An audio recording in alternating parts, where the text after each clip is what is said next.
முத்தமிழறிஞர் தலைவர் கலைஞர் அவர்களுடைய பிறந்த நாள் விழாவை வெல்லும் தமிழ் பெண்களுக்கு நன்றி பாராட்டும் விழாவாக இங்கே நடத்தி கொண்டிருக்கக்கூடிய மரியாதைக்குரிய மகளிரணியுடைய தலைவர் அம்மையார் விஜயா தாயன்பன் அவர்களே,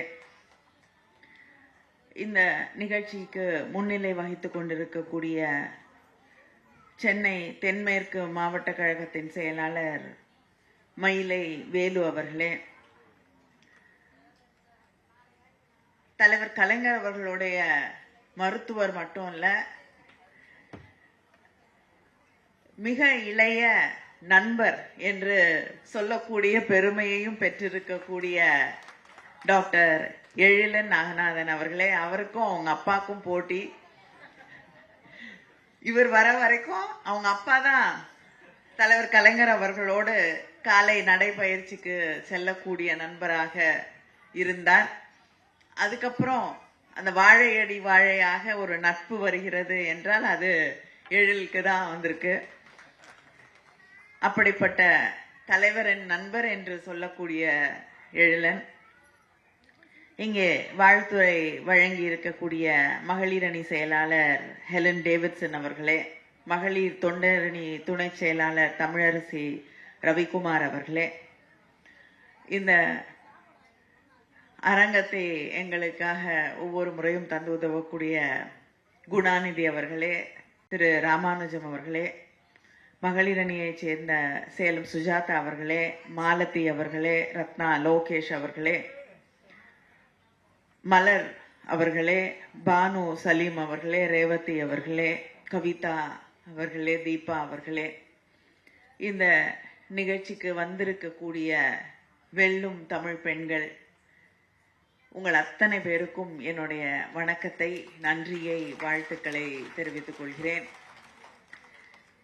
ஏன் இன்னைக்கு தலைவர் கலைஞர் அவர்களுடைய பிறந்த நாளை நாம் வெல்லும் தமிழ் பெண்களுக்கு தேர்தல் நேரத்திலே எல்லா பகுதிகளிலும் தமிழ்நாடு முழுவதும் இருக்கக்கூடிய எல்லா இடங்களிலும் தன்னுடைய தேர்தல் களப்பணியிலே மிகச்சிறப்பாக பணியாற்றி இருக்கக்கூடிய பெண்களுக்கு நன்றி தெரிவிக்கக்கூடிய வகையிலே மகளிர் அணியின் சார்பிலே கொண்டாடி கொண்டிருக்கிறோம் என்று நீங்கள் கேட்டால், தலைவர் கலைஞர் அவர்கள் நமக்கு நம்முடைய உரிமைகளுக்காக போராட வேண்டும் என்று சொல்லி தந்த ஒரு தலைவர் இருக்கிறார் என்றால் அது தலைவர் கலைஞர் அவர்கள். எப்படி தந்தை பெரியார் அவர்கள் இந்த சமூகம் பெண்களை சுற்றி வடிவமைத்திருந்த அத்தனை அந்த சோஷியல் மானிட்டரிங், சோஷியல் அது சமூகம் நம்மை சுற்றி தகவமைத்திருக்கக்கூடிய நம்மை சுற்றி இருந்த அத்தனை வேலிகளையும் உடைத்து கொண்டு உங்களுடைய உரிமைகளுக்காக, உங்களுடைய இலக்குகளுக்காக நீங்கள் வாழ வேண்டும் என்று சொல்லி தந்தாரோ, அதையே தான் ஆட்சி பொறுப்புக்கு வந்தவுடன் நிறைவேற்றி காட்டிய தலைவர் தலைவர் கலைஞர் அவர்கள். ஒவ்வொரு சிந்தனையும் நம்ம எல்லாரும் நம்மளை பாராட்டவே மாட்டாங்க. இன்னைக்கு ஏன் இந்த பாராட்டு விழான்னு கேட்டீங்கன்னா, வேற யாரும் நம்மளை பாராட்ட மாட்டாங்க, நம்ம தான் நம்மளை பாராட்டிக்கணும். உழைப்பு தொடர்ந்து பெண்களுடைய ஒவ்வொரு தேர்தலிலும் வீடு வீடாக சென்று ஒவ்வொருத்தரையும் சந்தித்து வாக்கு கேட்பது திராவிட முன்னேற்ற கழகத்தில் இருக்கக்கூடிய மகளிர் அணி பெண்கள் தான். ஆனா நம்ம தனியா கூப்பிட்டு யாரும் பாராட்டுறதெல்லாம் கிடையாது. அதனால யார் பாராட்டினாலும் இல்லை என்றாலும் நம்முடைய உழைப்பு என்னன்னு நமக்கு தெரியும், நம்மை நாம் பாராட்டிக் கொள்வோம் என்றுதான் தலைவர் கலைஞர் அவர்களுடைய பிறந்த நாளிலே உங்களை பாராட்டக்கூடிய இந்த நிகழ்ச்சி தமிழ்நாடு முழுவதும் மகளிர் அணியின் சார்பிலே நடைபெற வேண்டும் என்று முடிவு செய்தோம். அதை தாண்டி ஒரு குடும்பத்துல பெண்களை பாராட்ட மாட்டாங்க. அவங்களுடைய உழைப்பை, அவங்களுடைய அந்த குடும்பத்திற்கு அவர்கள் செய்யக்கூடிய பெரிய வேலைகளை, அந்த குடும்பத்திற்கு அவங்க ஈட்டி தரக்கூடிய பல்வேறு விஷயங்களை யாருமே ஒரு பொருட்டாக பேசுவதே கிடையாது. அது ஒரு பெண்ணுடைய கடமை என்றுதான் இந்த சமூகம் வழி வழியாவே நம்புது. அந்த பெண்களோட உரிமையை பற்றி பேசுவதற்கு யாரும் தயாராக இல்லை. அதை பேசிய தலைவர் தந்தை பெரியார் அவர்கள். அதற்கு பிறகு தான் ஆட்சி பொறுப்பிற்கு வந்த பிறகு ஒரு குடும்பத்துக்கு நீங்க எத்தனையோ விஷயங்களை செய்றீங்க. ஆனா அந்த குடும்பம் அந்த சொத்துல குடும்பத்துல இருக்கக்கூடிய சொத்துல கூட உங்களுக்கு ஒரு பங்கு இல்லை என்று விரட்டி அடிக்கக்கூடிய நிலை இருக்கிறது. இனிமேல உங்களுடைய உரிமை என்பது அந்த குடும்பத்தில் இருக்கக்கூடிய சொத்திலும் உங்களுக்கு உரிமை இருக்கு. அதை போராடி பெற வேண்டும். நீங்கள் அதற்கு ஒரு சட்ட பாதுகாப்பை நான் உருவாக்கி தருவேன் என்று உருவாக்கி தந்த தலைவர் தான் தலைவர் கலைஞர். இங்க பேசும்பொழுது தலைவருடைய எத்தனையோ திட்டங்கள் தொலைநோக்கு பார்வையோடு இருக்கக்கூடிய திட்டங்கள் என்று எல்லோரும் குறிப்பிட்டு சொன்னார்கள். ஹெலன் அவர்கள் பேசும்பொழுது கூட தலைவர் கலைஞர் அவர்கள் இல்லை என்றால் நாமெல்லாம் இந்த மேடையில இல்லை அப்படின்னு சொன்னாங்க. உண்மை என்னவென்றால் தலைவர் கலைஞர் அவர்கள் ஒவ்வொரு சின்ன சின்ன கிராமத்திலையும் ஒவ்வொரு பகுதியிலையும் பள்ளிக்கூடங்களை இந்த அளவுக்கு உருவாக்கவில்லை என்றால் பெண்களை படிக்க அனுப்பியிருக்க மாட்டாங்க. படிக்கணும் பெண்கள் அப்படின்றதுக்காகத்தான் திருமண உதவி திட்டத்தை கொண்டு வந்தார்கள். பெண்களுக்கு சமைச்சிட்டு வெளியில சீக்கிரம் வரணுங்கிறதுக்காகத்தான் அந்த பெண்களுக்கு கேஸ் ஸ்டவ் கொடுத்தாங்க. இப்படி ஒவ்வொரு திட்டமும் தொலைநோக்கு கொண்டதாக பெண்கள் படிக்க வேண்டும் என்று சிந்திக்கக்கூடிய பெண்கள் சுயமாக சிந்திக்கக்கூடியவர்களாக இருக்க வேண்டும் என்பதற்காக அவங்க படிச்சுட்டு வரும்போது வேலை வாய்ப்பு கிடைக்க வேண்டும் என்பதற்காக அரசு பணிகளிலே இடஒதுக்கீட்டை உருவாக்கி தந்த தலைவர் தலைவர் கலைஞர் அவர்கள். இன்னைக்கு நம்முடைய முதலமைச்சராக இருந்த அண்ணன் தளபதி அவர்களுடைய ஆட்சியிலே அதை அதிகப்படுத்தி தந்தார்கள்.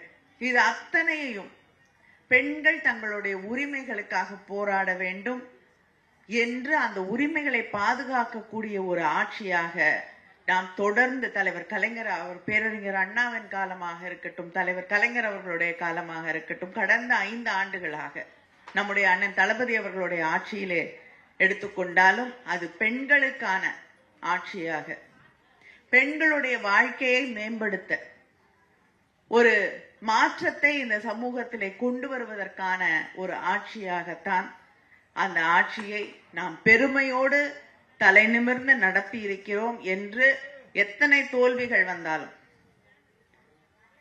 அந்த நேரத்துல கூட எங்களுடைய ஆட்சி இந்த சமூகத்திற்கான ஆட்சி.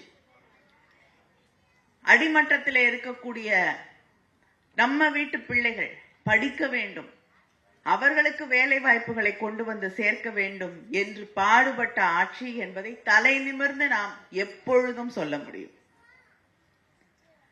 இந்த சமூகத்துல தலைவர் கலைஞருடைய வாழ்க்கையை எடுத்துக்கிட்டீங்கனாலே அவர் கொண்டு வந்த திட்டங்கள் அப்படின்னா நம்ம எண்ணிட்டே போக முடியும். எண்ணிட்டே போனா நாளைக்கும் என்னெல்லாம் நாளானைக்கும் என்னெல்லாம் அந்த அளவுக்கான திட்டங்களை அவர் செய்து தந்திருக்கிறார்.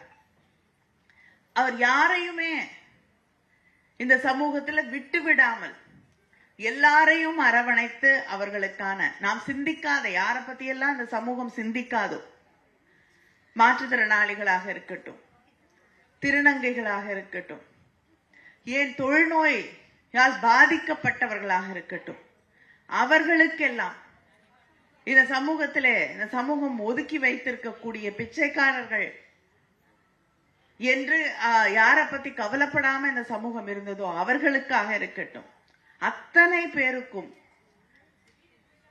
இந்த சமூகத்திலே அவர்களை உள்ளடக்கிய ஒரு ஆட்சியை உருவாக்க வேண்டும், அவர்களுக்கான திட்டங்களை செய்து தர வேண்டும் என்று சிந்தித்த ஒரு தலைவர் தான் தலைவர் கலைஞர் அவர்கள்.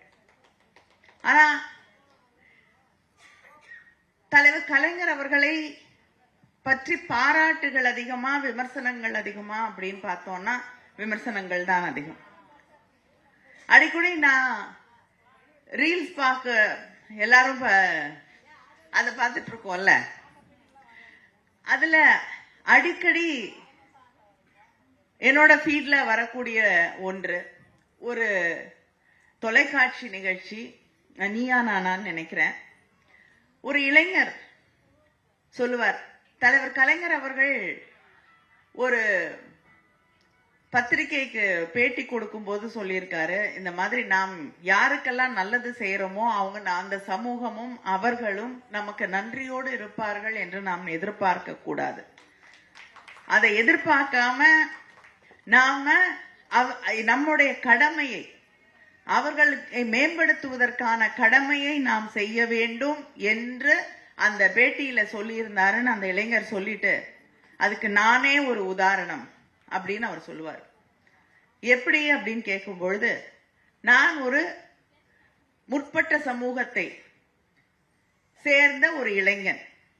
அவர் முதல் தலைமுறை பட்டதாரிகளுக்கு ஸ்காலர்ஷிப் அப்படின்னு கொண்டு வந்த போது, எங்க குடும்பத்துல, நாங்க உயர்ந்த ஜாதி என்று சொல்லப்பட்ட ஒரு குடும்பத்துல பிறந்தவங்க, அந்த குடும்பத்துல எல்லாரும் என்ன சுத்தி இருந்தவங்க எல்லாம் உனக்கெல்லாம் கிடைக்காது, ஏன்னா நான் முதல் தலைமுறை பட்டதாரி, ஆனா உனக்கெல்லாம் கிடைக்காது, நமக்கெல்லாம் கொடுக்க மாட்டார் அவரு அப்படின்னு சொன்னாங்க.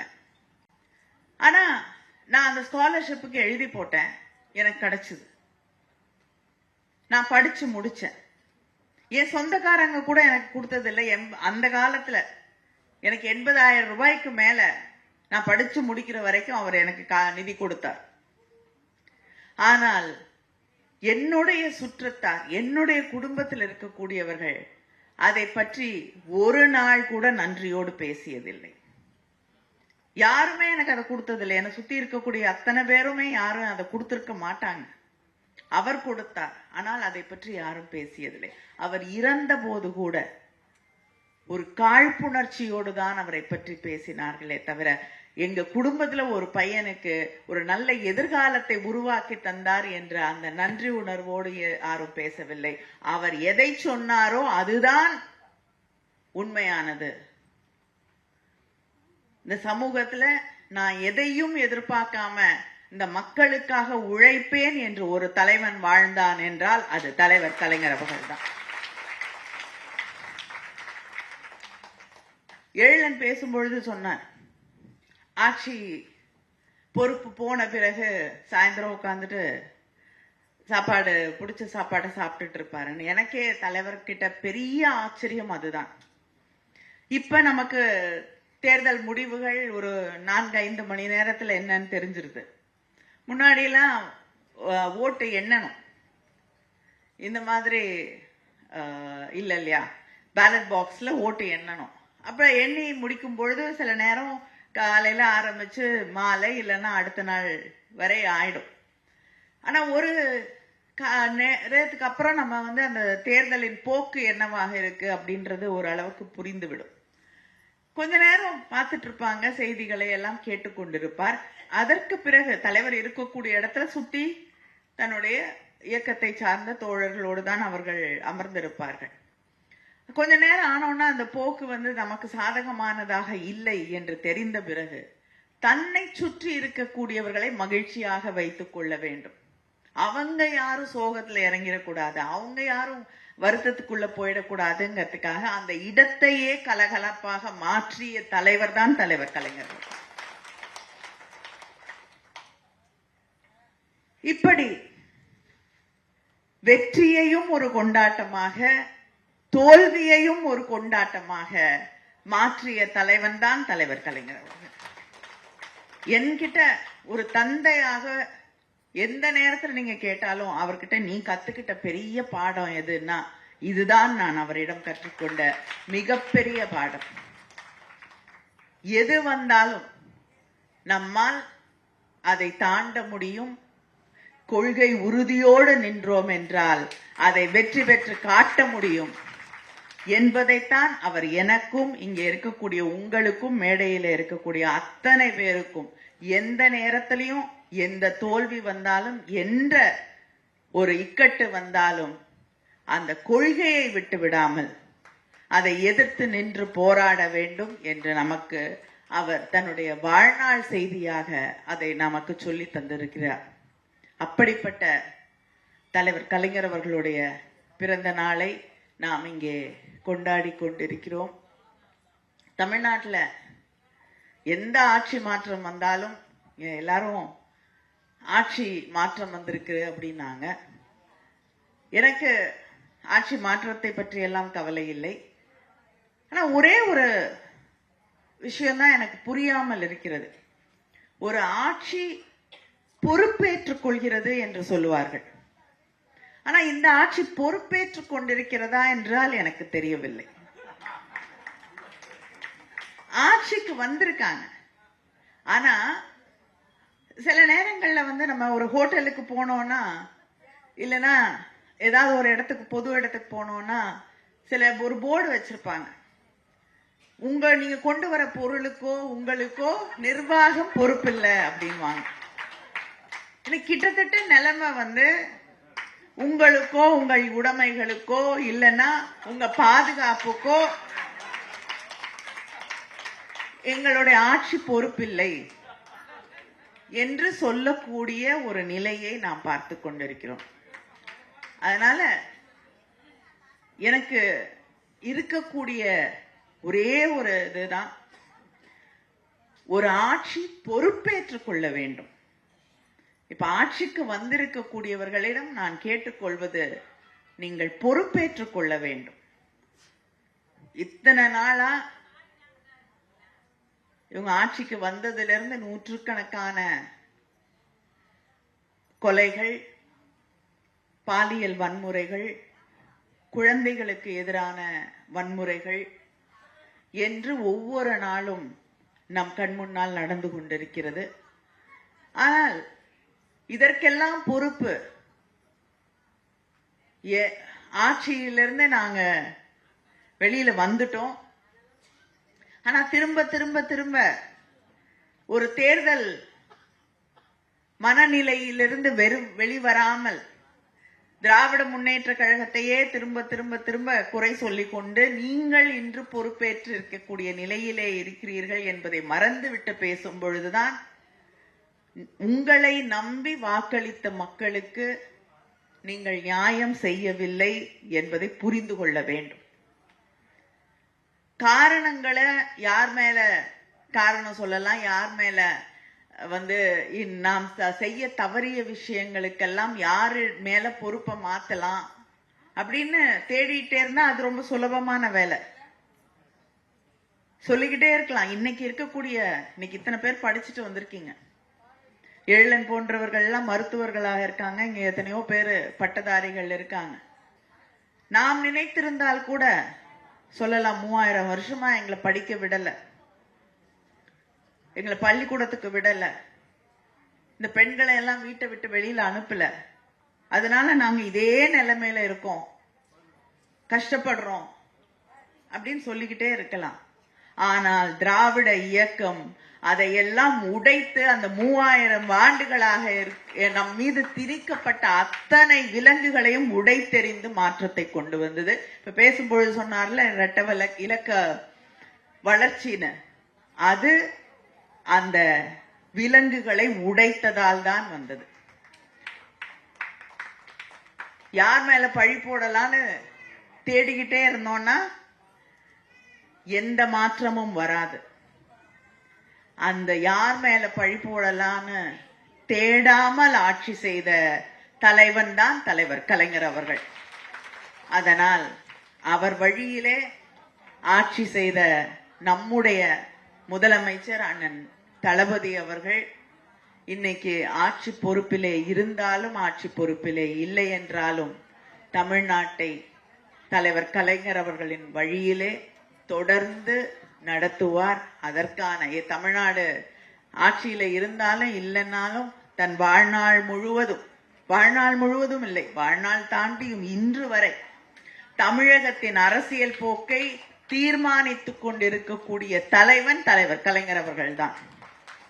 தமிழ்நாட்டின் கொள்கைகளை, அது மொழியாக இருக்கட்டும், மாநில சுயாட்சியாக இருக்கட்டும், இல்லை என்றால் கல்விக்கான அந்த அடிப்படை கொள்கையாக இருக்கட்டும், அத்தனையையும் தன் வாழ்நாளில் தீர்மானித்து இதுதான் நீங்க போக வேண்டிய பாதை, இதிலிருந்து கொஞ்சம் விலகினாலும் தமிழ்நாட்டு மக்கள் உங்களை தூக்கி எறிந்து விடுவார்கள் என்ற அந்த நிலையை உருவாக்கி தந்திருக்கக்கூடிய தலைவர் தான் தலைவர் கலைஞர் அவர்கள். அதனால் அவருடைய வழியிலே தொடர்ந்து பணியாற்றுவோம், மீண்டும் தமிழ்நாட்டை வென்றெடுப்போம்.